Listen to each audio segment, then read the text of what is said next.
Oi, gente, na aula de hoje a gente vai aprender sobre mecanismos de herança genética, ou seja, como as características são passadas de geração em geração, como as nossas características foram herdadas dos nossos pais e como que as nossas características serão herdadas pelos nossos filhos.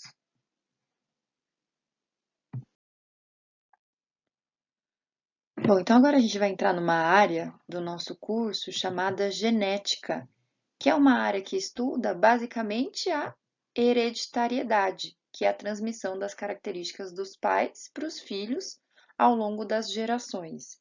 Conforme a gente já viu em aulas anteriores, essas características elas ficam guardadas no DNA, que é o nosso material genético. O DNA, lá no núcleo, lembra? Ele fica na forma de cromossomo. Ele fica enoveladinho na forma de cromossomo. Geralmente, quando a gente estuda genética, a gente sempre estuda o DNA quando ele está na sua forma de cromossomo. E neste cromossomo estão lá as informações dos nossos pais que foram transmitidas para nós. E assim a gente também tem lá no nosso núcleo das nossas células as nossas informações genéticas que a gente vai transmitir para os nossos filhos.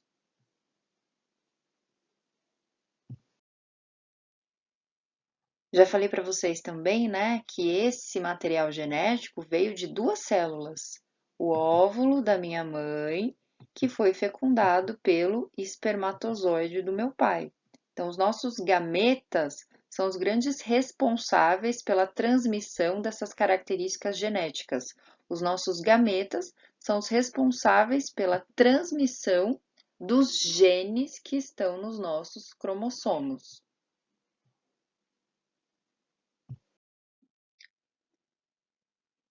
Então, a gente viu na aula da meiose que os gametas, eles apresentam material genético, certo?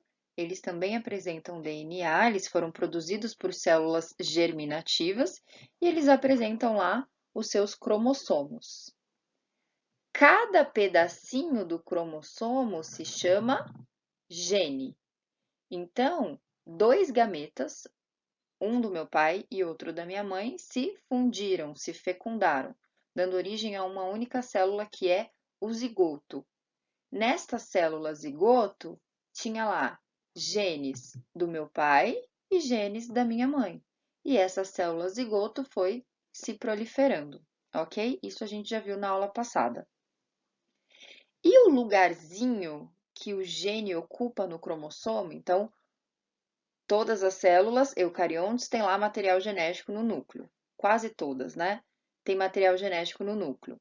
Esse material genético, na forma de cromossomo, tem vários pedacinhos. Cada pedacinho a gente chama de gene. Gene é um trechinho do DNA. O local que este gene ocupa se chama locus. Então, cada gene tem o seu lugarzinho lá no material genético. A posição deste gene recebe o nome de locus. E lá nas nossas células somáticas, os nossos cromossomos, eles estão sempre em pares, certo? Então, neste par, um veio do pai, outro veio da mãe. Esses cromossomos que juntos formam um par, já vimos, né? São chamados de cromossomos homólogos. Então, vejam que tem um localzinho aqui deste cromossomo que tem um gene. Nesse cromossomo do meu pai, este gene está aqui nessa posição. Lá no cromossomo da minha mãe, o gene está na mesma posição, ou seja, estes genes aqui, eles estão ocupando o mesmo locus. Eles estão aqui, ó, na mesma posição, na mesma altura de cromossomos homólogos. Então, esses genes são chamados de genes alelos. A gente tem genes que se distribuem ao longo de cada cromossomo.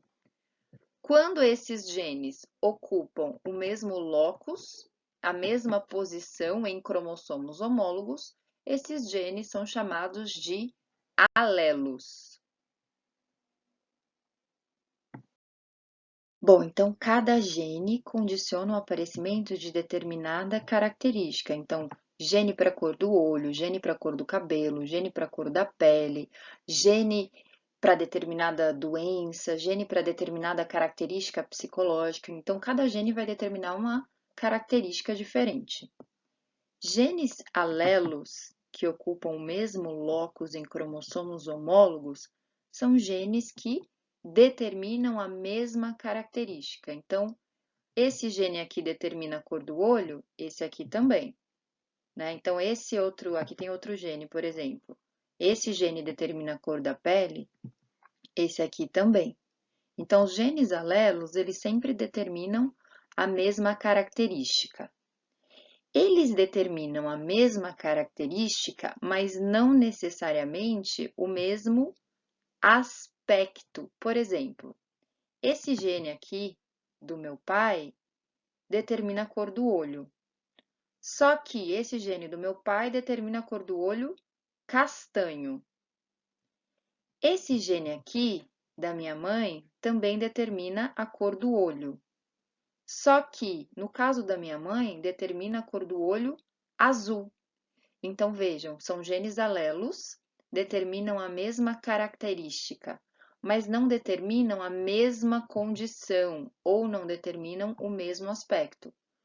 Um do meu pai determina olho castanho, outro da minha mãe determina olho azul. Então, genes alelos, apesar deles determinarem a mesma característica, nem sempre eles determinam o mesmo aspecto ou a mesma condição.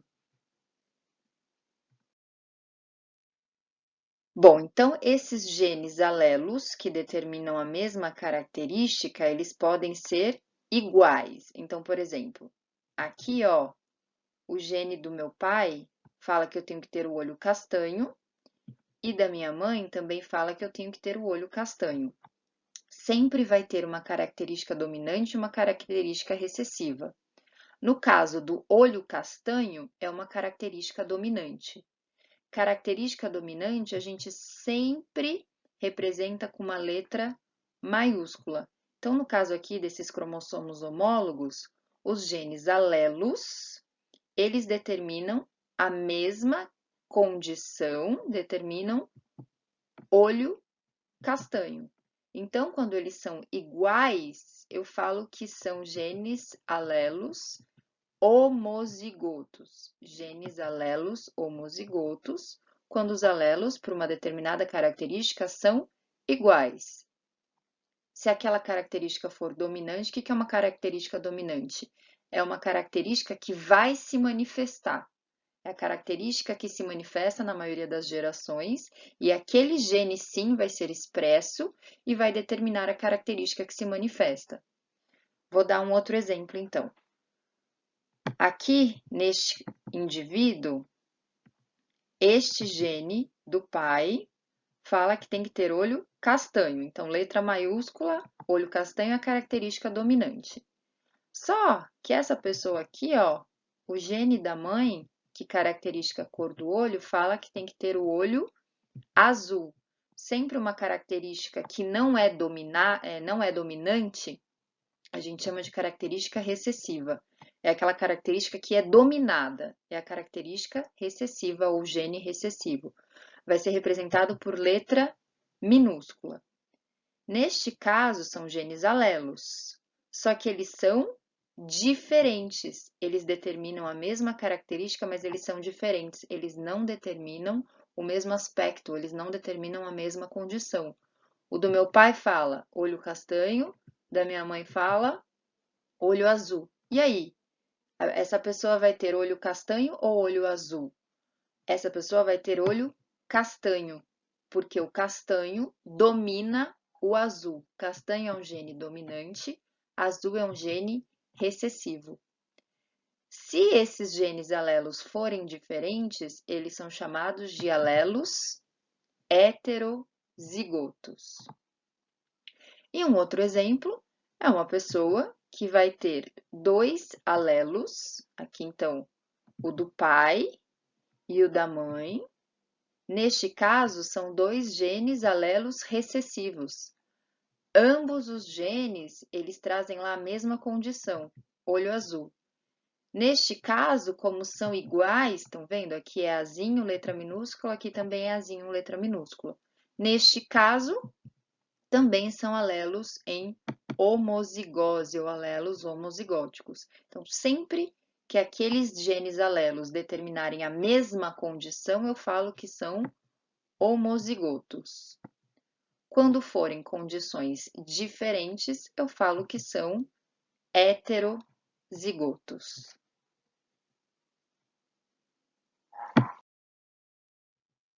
Bom, então, de forma resumida, gene dominante é aquele que sempre se expressa independentemente do outro alelo. Então, vejam aqui, ó, neste caso, tem um gene dominante, tem um gene para cabelo castanho, já basta, só que essa pessoa aqui tem os dois. Então, com certeza, ela vai ter o cabelo castanho.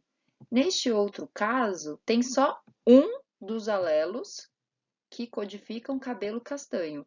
Independentemente do outro alelo, vai se manifestar a característica cabelo castanho. Então, o gene dominante ele sempre se expressa, ele sempre manifesta a sua característica que ele codifica, seja em homozigose, seja em heterozigose. O gene recessivo, ele só vai se expressar na ausência do dominante, ou seja, olho azul só vai se manifestar se não tiver nenhum outro alelo dominante, ou seja, gene recessivo só se manifesta em homozigose.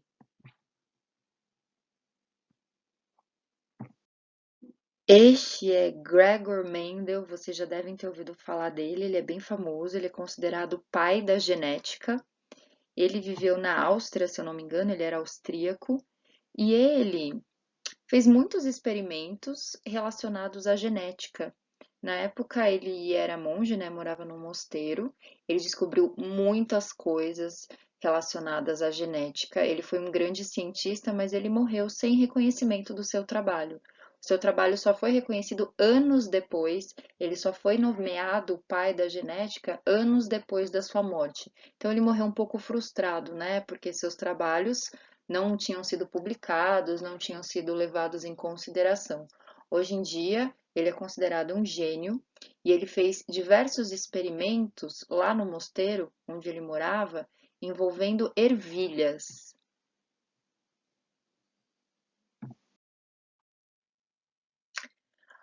Bom, então o objetivo dele era saber como que as características das ervilhas eram transmitidas, né, de geração em geração.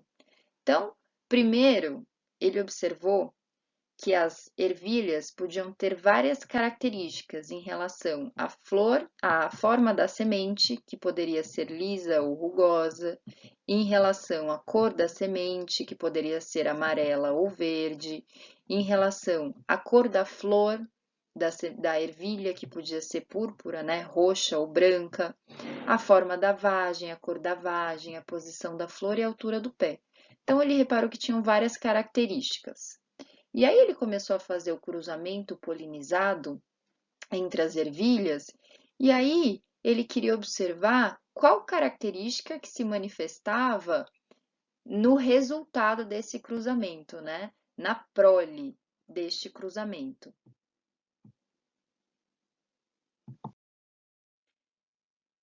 Então, o que eu vou explicar aqui em relação à cor da flor, ele fez em relação a todas as outras características da semente.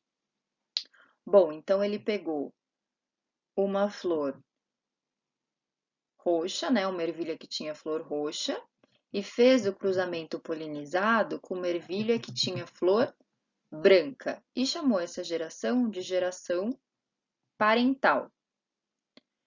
Aí, os filhos dessa geração parental, ele chamou de geração F1. O que ele observou? Que na geração F1, a cor branca parece que ela desapareceu, né? Porque aqui a gente só tem flor roxa. E aí ele falou: bom, a cor roxa dominou sobre a cor branca. E aí, o que que ele fez? Ele fez o cruzamento entre a geração F1. Então, ele cruzou aqui, ó, essas duas flores. E aí, ele chamou o resultado desse segundo cruzamento de geração F2. E aí, ele viu que a flor branca apareceu novamente. Então, na verdade, ela não tinha desaparecido. Os genes aqui nessa geração, eles ficaram, entre aspas, escondidos. Mas depois, nessa geração, eles voltaram a se manifestar. A partir disso, ele tirou várias conclusões, né? Ele viu o seguinte: cada ser vivo possui um par de genes para cada característica, que são os genes alelos. Essas características elas são herdadas metade do pai e metade da mãe. Então, metade dos nossos cromossomos veio do nosso pai, a outra metade veio da nossa mãe. Apesar da gente ter lá no nosso DNA tanto características do pai quanto características da mãe, apenas um gene vai se manifestar. Apenas um gene vai ser expresso, ou do pai ou da mãe. E é aquele gene que codifica uma característica que é dominante. A gente pode carregar o gene recessivo, a gente pode ser portador do gene recessivo, mas esse gene ele não vai se manifestar se tiver outro alelo dominante. Bom, e aí a mesma coisa que Mendel fez em relação à cor da flor, Mendel fez em relação às outras características da ervilha. Então, em relação à característica forma da semente, ele viu que o aspecto dominante seria forma lisa, o aspecto recessivo, forma rugosa. Em relação à cor da semente, característica cor da semente, ele viu que o aspecto cor da semente amarela era dominante em relação à cor verde, e assim por diante. E aí ele foi estabelecendo quais seriam as características que codificavam aspectos dominantes e aspectos recessivos. A partir desses experimentos que Mendel fez, e a partir de outros experimentos também em genética, foram surgindo alguns termos muito utilizados em genética. Então, além de alelos homozigotos e alelos heterozigotos, que eu já expliquei para vocês, existem também dois outros termos chamados genótipo e fenótipo. Genótipo, de maneira geral, é a constituição genética do indivíduo, ou seja, os genes que ele possui. Os genes que estão lá guardados no nosso DNA, no nosso material genético dentro do núcleo das células. Então, por exemplo, genótipo azão-azão. E o fenótipo é a característica manifestada por um indivíduo. Pode ser uma característica física, como por exemplo, genótipo azão-azão. O fenótipo é olho castanho, característica física. Mas também pode ser algum outro tipo de característica, como alguma doença ou algum aspecto comportamental. Uma coisa muito importante, o genótipo, ele é determinado geneticamente, a gente herdou dos nossos pais. Ele não muda, a não ser que tenha algum tipo de mutação genética, isso pode ser maléfico, pode induzir algumas doenças, mas via de regra, o genótipo ele não muda. Então você nasce e morre com o mesmo genótipo. Mas o fenótipo pode sofrer uma influência ambiental. Então, por exemplo, eu tenho o genótipo azão-azão, que codifica esta característica, olho castanho. Pode ser que eu use lente de contato, pode ser que eu use lente de contato azuis. E aí meu olho vai ter um outro fenótipo, vai ser azul.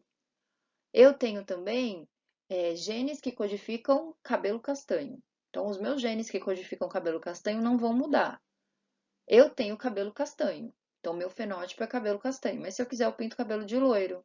E aí eu mudei o meu fenótipo. Agora, o meu fenótipo é cabelo loiro, mas eu continuo tendo os genes do cabelo castanho. Mais um exemplo, eu tenho genes que codificam a cor da pele clara. o meu fenótipo é cor da pele clara. Mas eu posso tomar sol e ficar bronzeada, ficar um pouco mais morena. Então, eu vou mudar o meu fenótipo. Eu mantenho o meu genótipo, genes associados à cor da pele clara, mas eu mudei o meu genótipo. Agora a minha cor é morena, né? Então, até certo ponto, eu consigo ficar morena. Então, o genótipo, ele não muda, mas o fenótipo pode sofrer influência ambiental.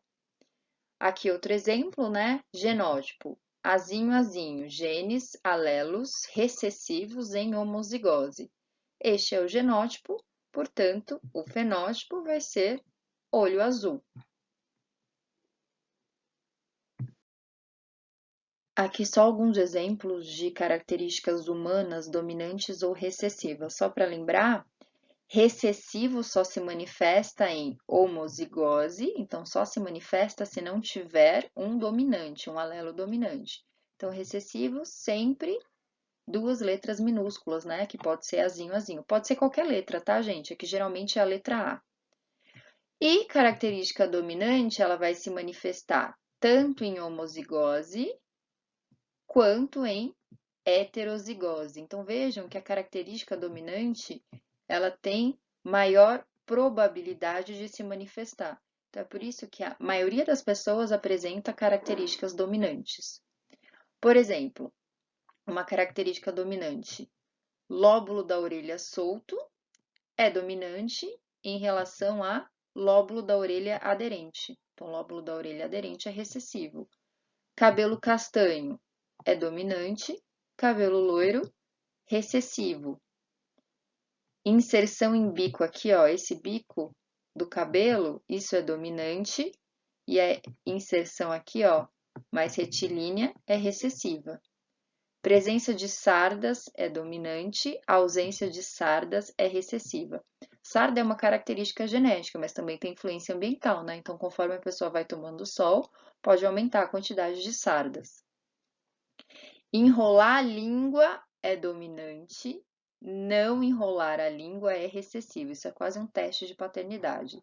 Se você enrola a sua língua, ou seu pai ou sua mãe também tem que enrolar. Se você enrola e nenhum dos dois enrolam a língua, tem alguma coisa errada aí. Então, enrolar a língua dominante, não enrolar a língua recessivo. Uma vez que a gente conhece o genótipo dos pais, a gente consegue determinar o genótipo e o fenótipo dos filhos daquele casal. Aqui eu vou dar um exemplo de cruzamento, mas na atividade da aula de hoje a gente vai fazer vários exercícios desse tipo. Então, o gene dominante, azão, determina a cor do olho. Então, aqui, ó, A maiúsculo determina a cor do olho castanho, tá? Então, se for A maiúsculo, olho castanho.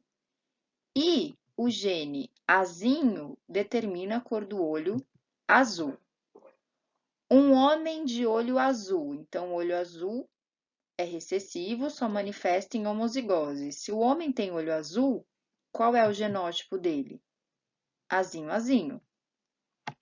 Ele se casa com uma mulher heterozigota de olhos castanhos. Se ela é heterozigota e tem olhos castanhos, ela só pode ser azão azinho. Então, o pai é azinho azinho e a mãe é azão azinho. Qual a probabilidade deste casal ter filhos de olhos azuis? Então, tem aqui essa tabela. Primeira coisa que a gente tem que fazer é o seguinte. Aqui, nessa região, a gente vai colocar o genótipo da mãe. Então, aqui, ó, mãe, azão, azinho. E aqui, desse outro lado, a gente vai colocar o genótipo do pai. Então, o pai é azinho, azinho.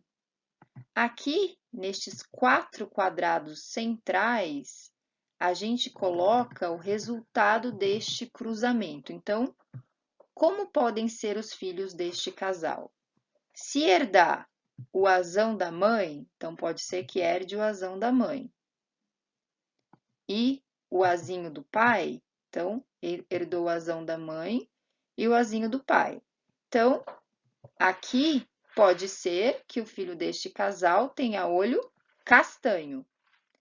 Uma outra probabilidade, também herdar o azão da mãe, aqui nesse quadrado, e o azinho do pai. Então, aqui, ó, o azão veio da mãe, o azinho veio do pai. Então, aqui também vai ser olho castanho. Nesse quadrado, uma outra probabilidade, aqui, herdar o azinho da mãe e o azinho do pai. Então, aqui, neste caso, teria olho azul. Aqui nesse último quadrado, também, o azinho veio da mãe e este azinho veio do pai. Então, aqui também olho azul, ou seja, o filho desse casal pode ter olho castanho ou pode ter olhos azuis. E como que a gente faz o cálculo dessa probabilidade? Bom, cada quadradinho aqui, ó, representa 25%. Então, aqui 25%, aqui 25%, aqui 25% e aqui também 25%. Eu quero saber qual a probabilidade dos filhos deste casal ter olhos azuis. Bom, aqui nesse quadradinho, azinho, azinho seria olho azul e aqui também. Se eu faço a soma, 25, 25, 50%, né? 25 mais 25, 50. Os filhos deste casal têm 50% de chance de ter olhos azuis. E olhos castanhos? Vejam aqui, ó. 50% de chance dos filhos deste casal ter olhos castanhos. Então, cada filho que esse casal tiver vai ter 50% de chance de nascer com olho castanho e 50% de chance de nascer com olho azul. Se eu perguntasse qual a probabilidade deste casal ter um filho de olho castanho em homozigose? A probabilidade seria 0, né? Porque olhando aqui, ó, nesses cruzamentos, não tem nenhum azão, não tem nenhum castanho em homozigose. Então, neste caso, a probabilidade seria 0. Uma outra característica genética muito importante, um outro tipo de genótipo que vai determinar o fenótipo, é a característica sexual. Então, as nossas células somáticas, aqui eu coloquei ou autossômicas, só para vocês saberem, tá? Que as células somáticas também podem ser chamadas de autossômicas. As nossas células somáticas, elas têm lá no seu núcleo os cromossomos em pares, né? 23 pares de cromossomos. Ou seja, 46 cromossomos. Desses 46, metade veio do pai, metade veio da mãe. Então, já sabemos disso, né? Um veio do meu pai, outro veio da minha mãe. Os cromossomos homólogos, um veio do pai, outro veio da mãe. O 23º par, ou seja, o cromossomo de par 23, ele determina a característica sexual. Aqui a gente tem a imagem de um cariótipo masculino, ou seja, os cromossomos de uma célula autossômica de um homem. Se for um homem, o 23º par vai ter um cromossomo X e um cromossomo Y. Este cromossomo Y, ele tem vários genes associados principalmente à produção de testosterona. Então, este 23º par, ele vai fazer com que aquela pessoa tenha características masculinas. Se for uma mulher, então aqui a gente tem o cariótipo de uma mulher.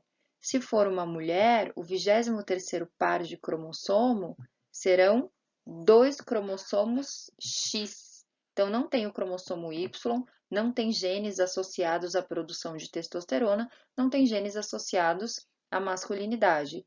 Tem sim genes associados a características sexuais e biológicas femininas. Então, no cariótipo masculino das células autossômicas, o 23º par é XY, no caso do homem, e no caso da mulher, o 23º par é XX.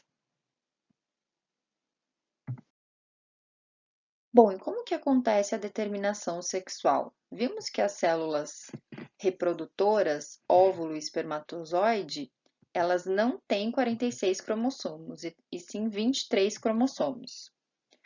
O 23º cromossomo, vejam que neste caso não vai ser um par, vai ser um cromossomo sozinho. O 23º cromossomo do óvulo sempre vai ser um X, sempre, sempre, sempre vai ser um X. O 23º cromossomo do espermatozoide pode ser um X, então aqui nesse caso, este espermatozoide tem cromossomo X, ou pode ser um Y. Aqui neste caso, por exemplo, esse espermatozoide tem cromossomo Y. Se este óvulo X for fecundado por um espermatozoide X, será uma menina, né? 2 cromossomos X, XX. Mas, se este óvulo X for fecundado por um espermatozoide que tenha o cromossomo Y, então vai ser um menino, XY. Independentemente do sexo, seja homem ou seja mulher. Um X veio da mãe, então o óvulo sempre é X. E aqui nas células somáticas, né, que estão em pares, que os cromossomos estão em pares. Então, um desse veio da mãe e sempre vai ser X. O outro veio do pai, veio do espermatozoide e pode ser outro X, neste caso seria uma menina, mas pode ser um Y, neste caso seria um menino. Então, a determinação do sexo, ela depende do espermatozoide, não do óvulo. O óvulo sempre é X, mas o espermatozoide pode ser X ou pode ser Y.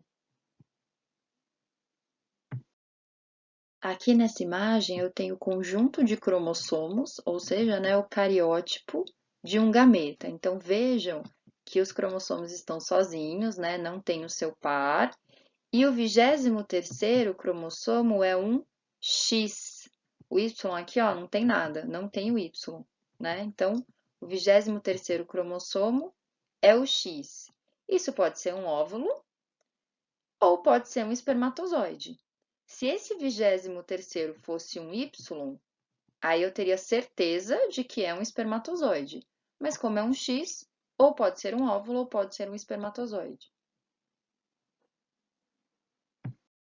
Sempre que ocorre uma fecundação, a chance daquele bebezinho ser menino ou menina é de 50%. Como que isso ocorre? Então, aqui desse lado da tabela, vou colocar o espermatozoide. O homem, ele é XY, né? Então, aquele espermatozoide pode ser X ou aquele espermatozoide pode ser Y. No caso, a mulher é só XX. Então, aquele óvulo, com certeza, vai ser X. Fazendo aqui o cruzamento. Então, se for um espermatozoide X e o óvulo X, vai ser uma menina. Aqui é a mesma coisa, né? Óvulo, espermatozoide X, óvulo X. Também vai ser uma menina. Aqui nesse quadrante, óvulo X, mas vejam aqui, ó, espermatozoide Y. E aqui também, né? Óvulo X, e neste caso, essa coluna seria o espermatozoide Y. O filho de qualquer casal tem 50% de chance de ser uma menina e 50% de chance de ser um menino. Quem determina é o espermatozoide, que pode ser X ou Y. Bom, então, de forma resumida, o que a gente viu na aula de hoje? Possuímos genes dominantes, que são genes que dominam sobre outro, e aquela característica daquele gene se manifesta. Então, o gene dominante manifesta o seu fenótipo. Existem genes recessivos. Os genes recessivos, eles só manifestam aquele fenótipo em homozigose, ou seja, quando eles estão em dupla. Se eu tiver dois recessivos, aí sim eu manifesto aquele fenótipo, manifesto aquela característica. Os nossos genes alelos que ocupam o mesmo locus, eles podem ser heterozigotos, ou seja, eles codificam a mesma característica, mas aspectos diferentes. Então, por exemplo, azão-azinho são genes diferentes. E eles podem ser homozigotos, são genes iguais. Eles codificam a mesma característica e o mesmo aspecto. E aí eles podem ser azão-azão ou azinho-azinho. Genótipo é basicamente o conjunto de genes que está lá nas nossas células. Fenótipo é o resultado deste genótipo, mas também influências ambientais.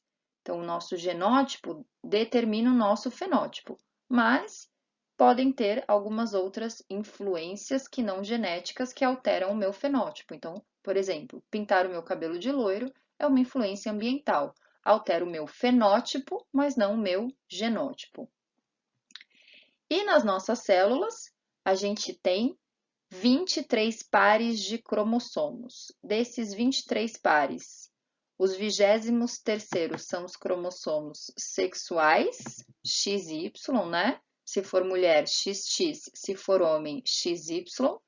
E os outros cromossomos, ou seja, do primeiro par até o 22º, a gente chama de cromossomos autossômicos. Ou seja, são os cromossomos que codificam diversas outras características que não as características sexuais.